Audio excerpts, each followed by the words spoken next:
Kinumpirma ng Department of National Defense o DND na may koordinasyon sa Armed Forces of the Philippines o AFP ang eroplano ng United States Navy na Poseidon na namataan kasabay ng isinagawang resupply mission sa Ayungin Shoal ng Philippine Navy at Philippine Coast Guard.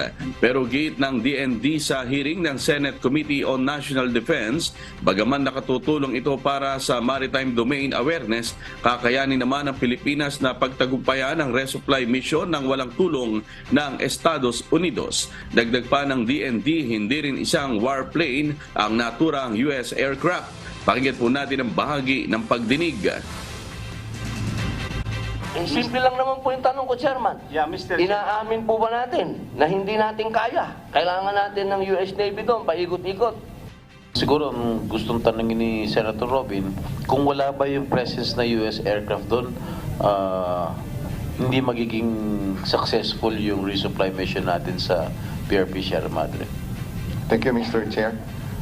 Hindi po. Ang naging successful po yung RORE natin is dahil sa katapangan at galing ng ating mga Coast Guard at Philippine Navy personnel at saka yung mga civilian personnel.